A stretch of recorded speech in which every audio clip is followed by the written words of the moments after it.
The Facts in the Case of M.Valdemar by Edgar Allan Poe. Read by Gregory Ponomarenko. Of course, I shall not pretend to consider it any matter for wonder that the extraordinary case of M.Valdemar has excited discussion. It would have been a miracle had it not, especially under the circumstances, through the desire of all parties concerned to keep the affair from the public, at least for the present, or until we had further opportunities for investigation. Through our endeavors to effect this, a garbled or exaggerated account made its way into society and became the source of many unpleasant misrepresentations, and very naturally of a great deal of disbelief. It is now rendered necessary that I give the facts as far as I comprehend them myself. They are, succinctly, these.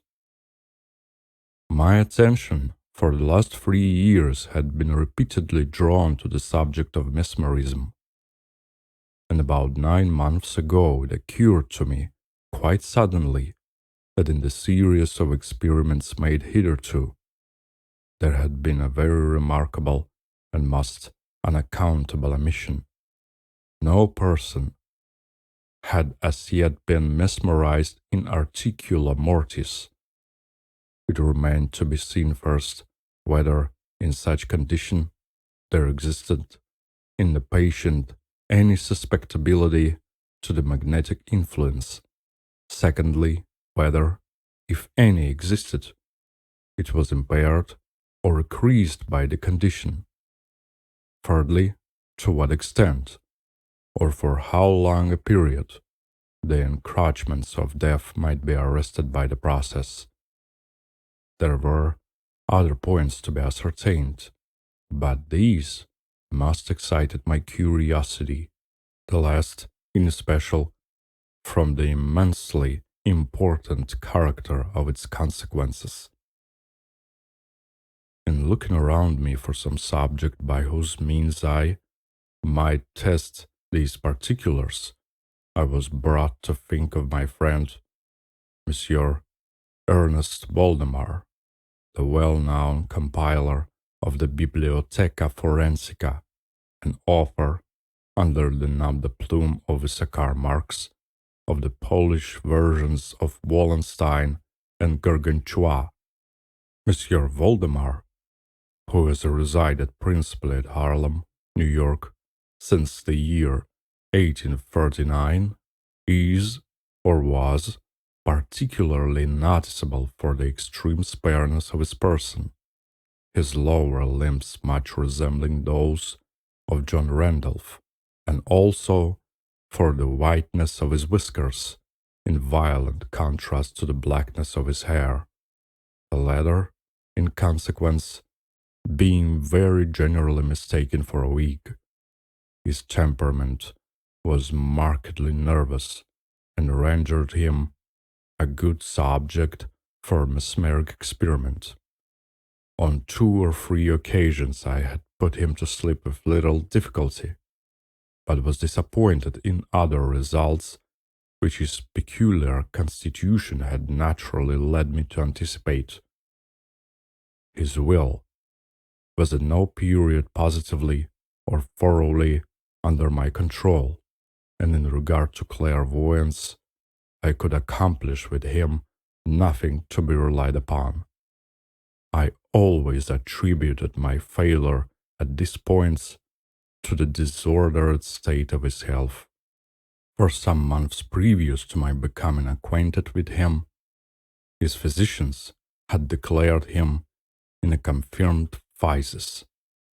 It was his custom, indeed, to speak calmly of his approaching dissolution as of a matter neither to be avoided nor regretted.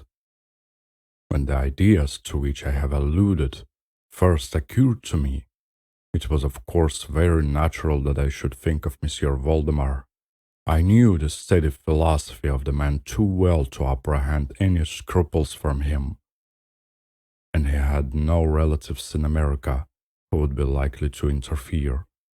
I spoke to him frankly upon the subject, and to my surprise, his interest seemed vividly excited. I say to my surprise, for although he had always yielded his person freely to my experiments, he had never before given me any tokens of sympathy with what I did. His disease was of that character which would admit the exact calculations in respect to the epoch of its termination and death, and it was finally arranged between us that he would send for me about 24 hours before the period announced by his physicians as that of his disease. It is now rather more than 7 months since I received from M.Valdemar himself the subjoined note. My dear P, you may as well come now. D and F are agreed that I cannot hold out beyond tomorrow midnight, and I think they have hit the time very nearly. Valdemar. I received this note within half an hour after it was written, and in 15 minutes more I was in the dying man's chamber. I had not seen him for 10 days, and was appalled by the fearful alteration which the brief interval had wrought in him. His face wore a leaden hue, the eyes were utterly lustreless, and the emaciation was so extreme that the skin had been broken through by the cheekbones. His expectorations was excessive. The pulse was barely perceptible. He retained, nevertheless, in a very remarkable manner, both his mental power and a certain degree of physical strength. He spoke with distinctness, took some palliative medicines without aid, and when I entered the room, was occupied in penciling memoranda in a pocket-book. He was propped up in the bed by pillows. Doctors D and F were in attendance. After pressing Valdemar's hand, I took these gentlemen aside and obtained from them a minute account of the patient's condition.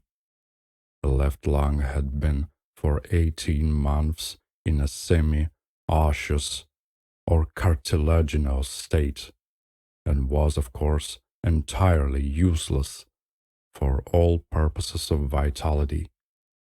The right, in its upper portion, was also partially, if not thoroughly, ossified, while the lower regions was merely a mass of purulent tubercles, running one into another. Several extensive perforations existed, and at one point, permanent adhesion to the ribs had taken place. These appearances in the right lobe were of comparatively recent date. The ossification had proceeded with very unusual rapidity. No sign of it had discovered a month before, and the adhesion had only been observed during the 3 previous days.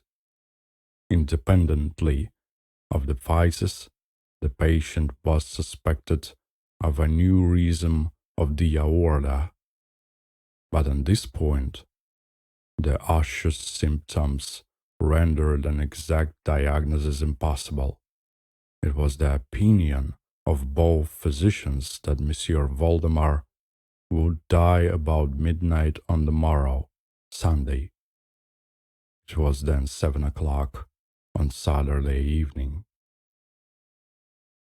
On quitting the invalid's bedside to hold conversation with myself, Doctors D and F had bidden him a final farewell.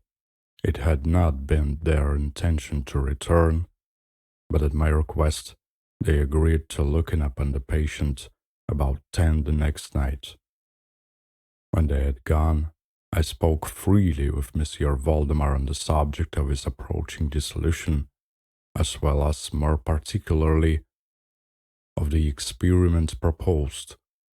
He still professed himself quite willing and even anxious to have it made, but urged me to commence it at once. A male and female nurse were in attendance, but I did not feel myself altogether at liberty to engage in a task of its character with no more reliable witnesses than these people, in case of sudden accident, might prove. I therefore postponed operations until about 8 the next night, when the arrival of a medical student with whom I had some acquaintance, Mr. Theodore L., relieved me from farther embarrassment.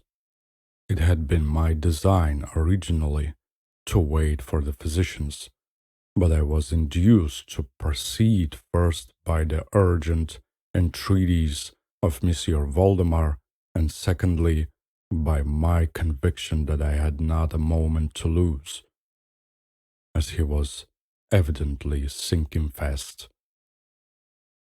Mr. L. was so kind as to accede to my desire, as he would take notes of all that occurred, and it is from his memoranda that what I now have to relate is, for the most part, either condensed or copied verbatim. It wanted about 5 minutes of 8 when, taking the patient's hand, I begged him to state as distinctly as he could to Mr. L. whether he, Monsieur Valdemar, was entirely willing that I should make the experiment of mesmerizing him in his then condition. He replied feebly, yet quite audibly, "Yes, I wish to be mesmerized," adding immediately afterwards, "I fear you have deferred so long." While he spoke thus, I commenced the passes which I had already found most effectual in subduing him. He was evidently influenced with the first lateral stroke of my hand across his forehead, but although he exerted all my powers, no further perceptible effect was induced until some minutes after 10 o'clock, when Doctors D and F called according to appointment. I explained to them in a few words what I designed, and as they opposed no objection, saying that the patient was already in the death agony, I proceeded without hesitation, exchanging, however, the lateral passes for downward ones, and directing my gaze entirely into the right eye of the sufferer. By this time his pulse was imperceptible, and his breathing was stertorous, and at intervals of half a minute. This condition was nearly unaltered for a quarter of an hour. At the expiration of this period, however, a natural, although a very deep sigh escaped the bosom of the dying man, and the stertorous breathing ceased. That is to say, its stertorousness was no longer apparent. The intervals were undiminished. The patient's extremities were of an icy coldness. At 5 minutes before 11, I perceived unequivocal signs of the mesmeric influence. The glassy roll of the eye was changed for that expression of uneasy inward examination which is never seen except in cases of sleepwalking, and which it is quite impossible to mistake. With a few rapid lateral passes, I made his lips quiver as in incipient sleep, and with a few more, I closed them altogether. I was not satisfied, however, with this, but continued the manipulations vigorously and with the fullest exertion of the will until I had completely stiffened the limbs of the slumberer. After placing them in a seemingly easy position, the legs were at full length, the arms were nearly so, and reposed on the bed at a moderate distance from the loins. The head was very slightly elevated. When I had accomplished this, it was fully midnight, and I requested the gentleman present to examine M.Valdemar's condition. After a few experiments, they admitted him to be in an unusually perfect state of mesmeric trance. The curiosity of both the physicians was greatly excited. Dr. D resolved at once to remain with the patient all night, while Dr. F took leave with a promise to return at daybreak. Mr. L and the nurses remained. We left M. Valdemar entirely undisturbed until about 3 o'clock in the morning, when I approached him and found him in precisely the same condition as when Dr. F went away. That is to say, he lay in the same position. The pulse was imperceptible. The breathing was gentle, scarcely noticeable, unless through the application of a mirror to the lips. The eyes were closed naturally, and the limbs were as rigid and as cold as marble. Still, the general appearance was certainly not that of death.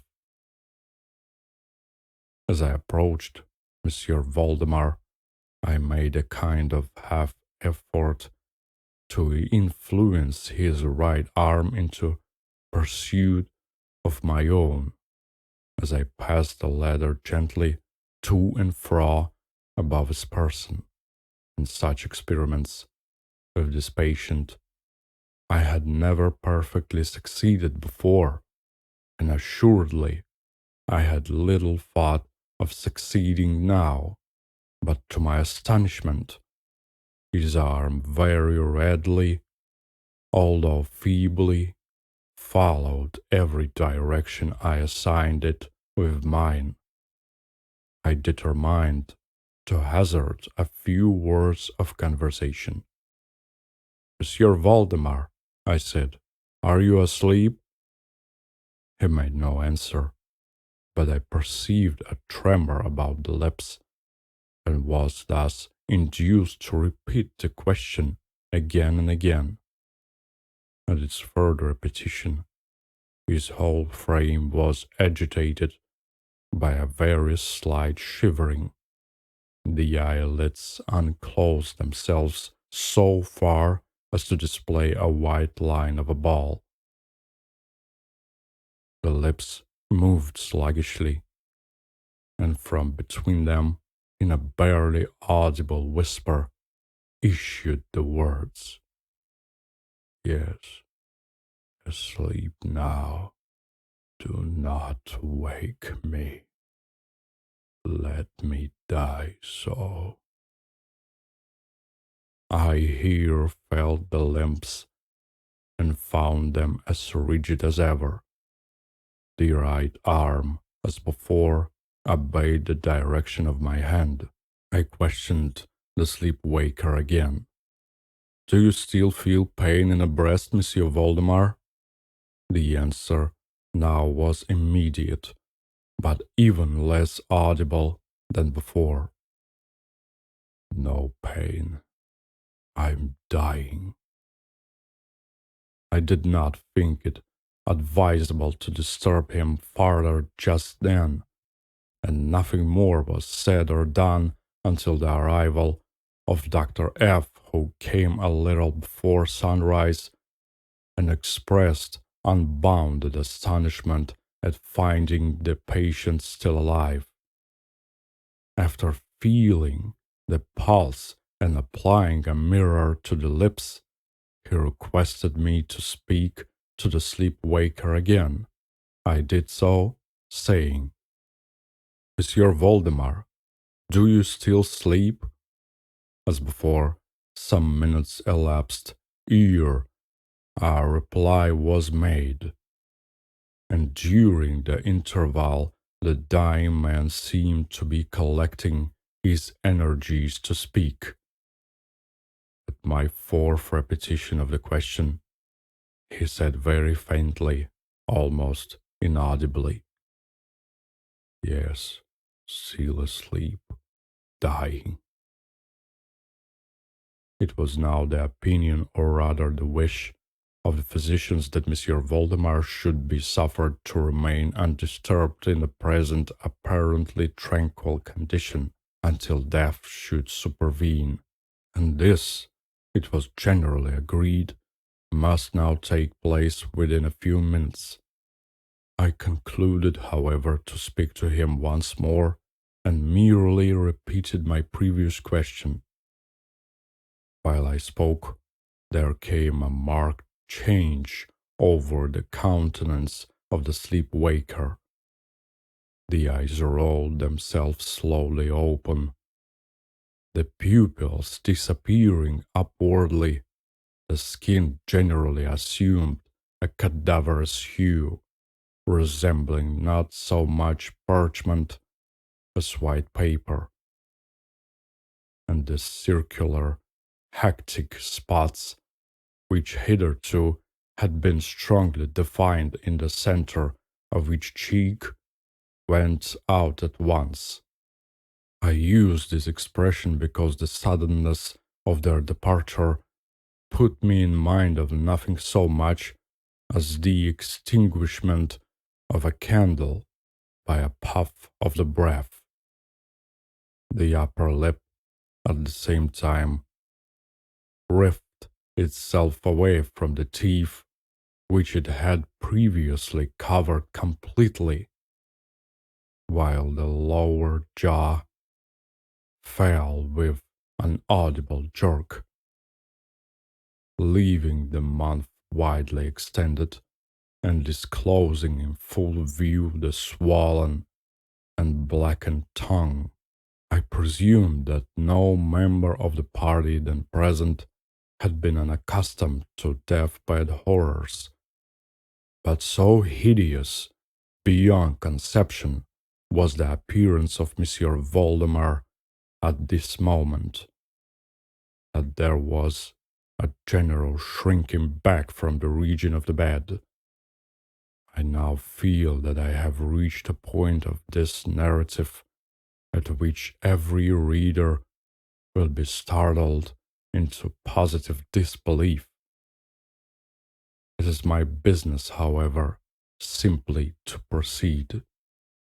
There was no longer the faintest sign of vitality in Monsieur Valdemar, and concluding him to be dead, we were consigning him to the charge of the nurses, when a strong vibratory motion was observable in the tongue. This continued for perhaps a minute. At the expiration of this period, there issued from the distended and motionless jaws a voice, such as it would be madness in me to attempt describing. There are indeed 2 or 3 epithets which might be considered as applicable to it in part.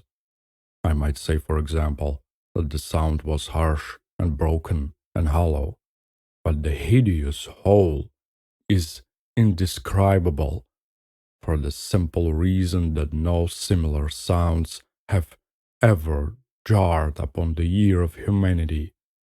There were two particulars, nevertheless, which I thought then and still think might fairly be stated as characteristic of the intonation, as well adopted to convey some idea of its unearthly peculiarity.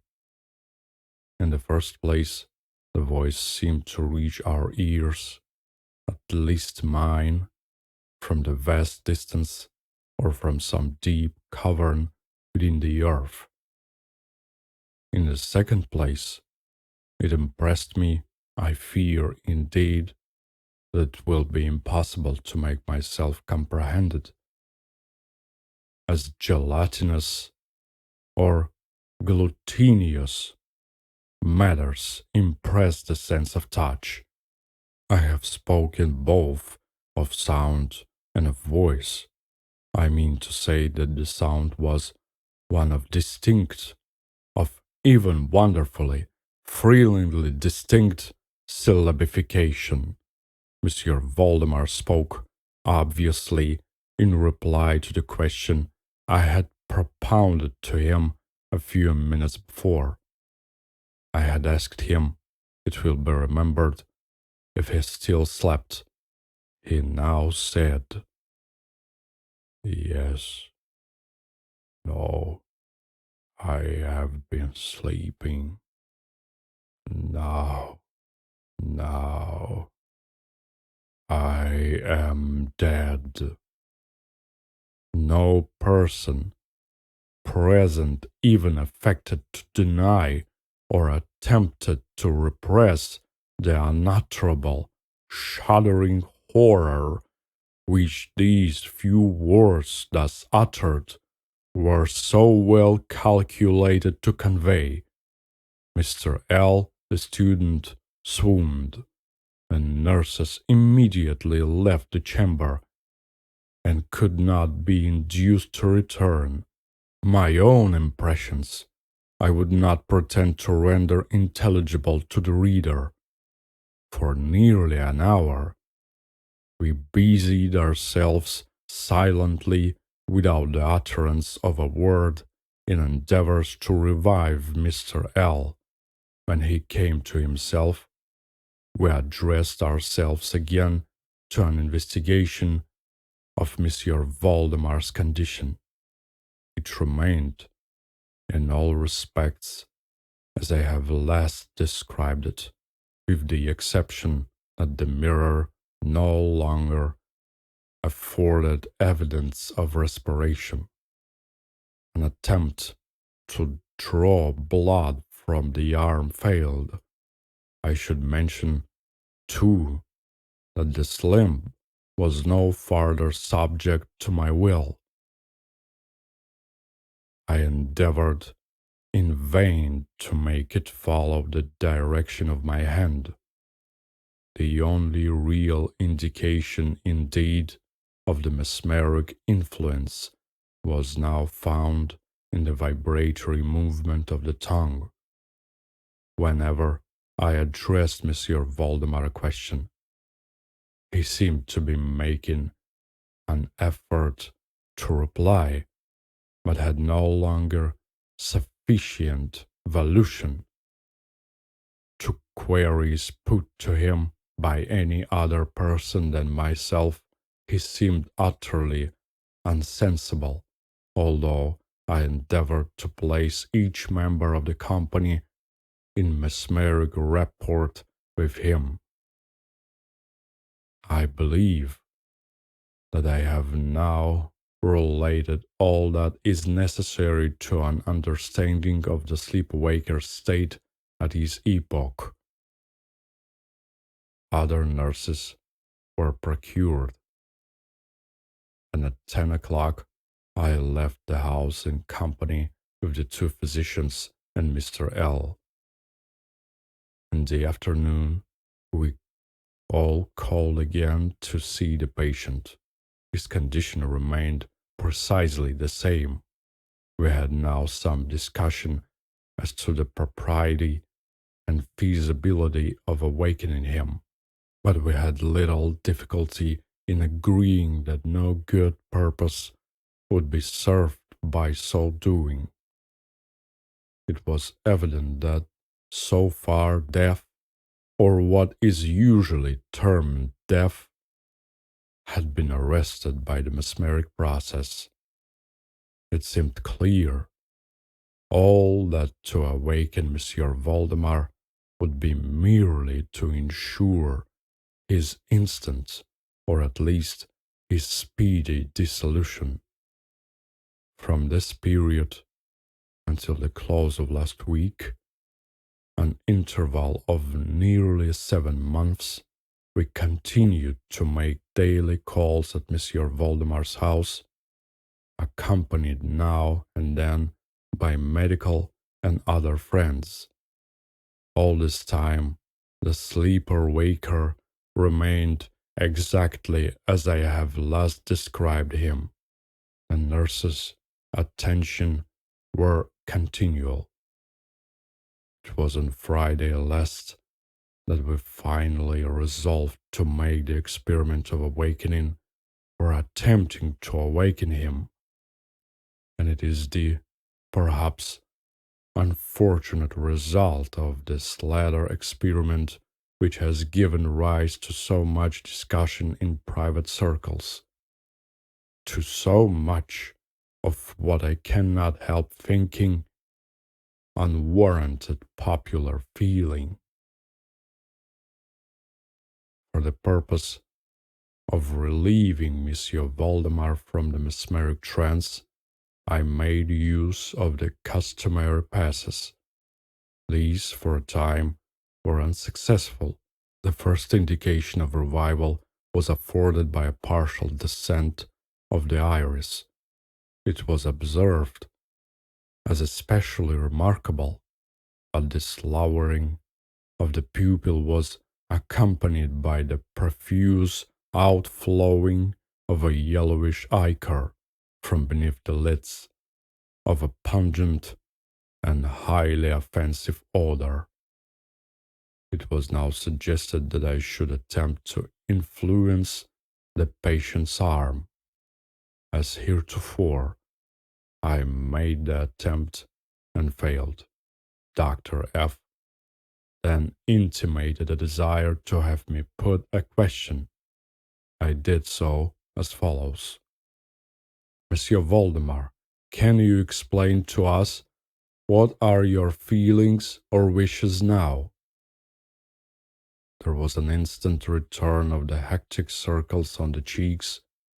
The tongue quivered, or rather rolled violently in the mouth, although the jaws and lips remained rigid as before, and at length the same hideous voice which I have already described broke forth.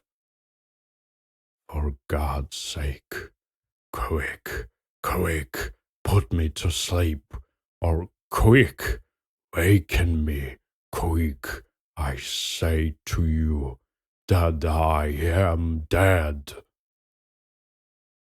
I was thoroughly unnerved, but for an instant remained undecided what to do.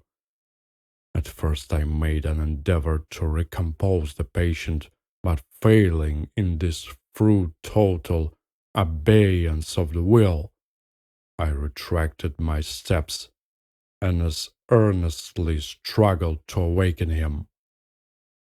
In this attempt, I soon saw that I should be successful, or at least I soon fancied that my success would be complete, and I am sure that all in the room were prepared to see the patient awaken.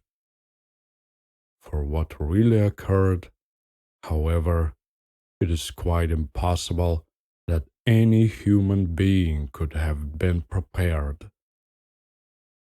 As I rapidly made the mesmeric passes, amid ejaculations of "dead, dead," absolutely bursting from the tongue and not from the lips of the sufferer, his whole frame at once, within the space of a single minute or even less, shrunk, crumbled, absolutely rotten away beneath my hands upon the bed. Before that whole company, there lay a nearly liquid mass of loathsome, of detestable putridity. The end.